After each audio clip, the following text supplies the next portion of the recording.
Et 3 ans après la rétrocession d'un domaine de 5 hectares, la commune de Mahina a enfin pu démarrer les travaux de dépollution.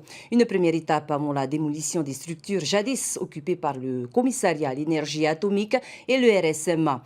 D'abord estimé à 200 millions, le coût des travaux a encore grimpé. Précision avec Esther Cuneo et Meriteato. Sous leurs allures de cosmonautes, ces hommes sont lourdement équipés pour retirer l'amiante d'un bâtiment. Ce bâtiment, c'est l'un de ceux qui occupent les anciens terrains militaires à Mahina.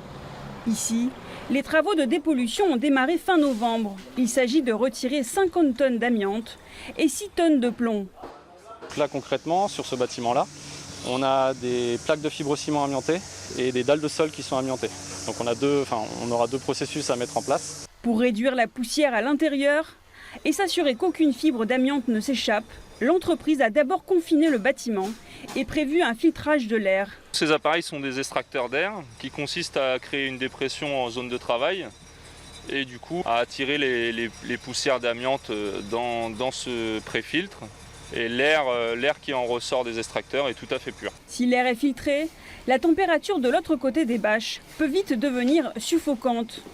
Dans ces conditions, les ouvriers ne restent pas plus de 120 minutes. Pourquoi 120 minutes? Parce que déjà le rythme cardiaque monte énormément, parce que vous ne respirez pas normalement en fait. Faut savoir que vous respirez avec un moteur, donc c'est pas comme dans l'air normal. Forcément, en sortie de zone, vous pouvez des fois compter jusqu'à 3 ou 4 kilos de perte d'eau selon les conditions de travail, quoi. À la sortie, les ouvriers passent par un sas de décontamination. Enfermés dans des sacs hermétiques, les déchets sont eux aussi traités avant de sortir de la zone de confinement. Donc le sas personnel, c'est un sas 5 compartiments dans lequel il y a 2 douches, donc pour de la décontamination du personnel. Et le sas matériel pour décontaminer le matériel qui est double en sachet, qui est sorti et qui ensuite est stocké en big bag amiante.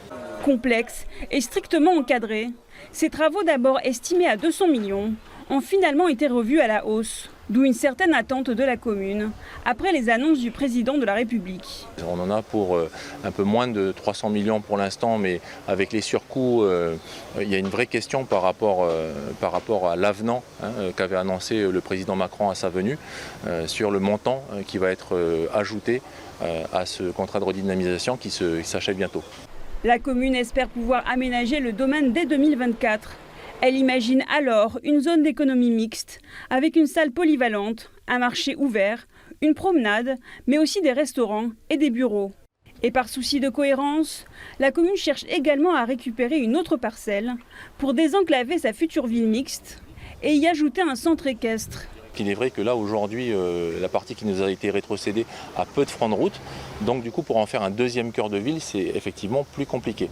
Donc il est de la volonté de notre Tavana et des élus de développer, d'acquérir en fait cette parcelle supplémentaire pour pouvoir développer ce cœur de ville qui est sollicité. Reste à convaincre l'État et définir un aménageur. La réflexion est en cours.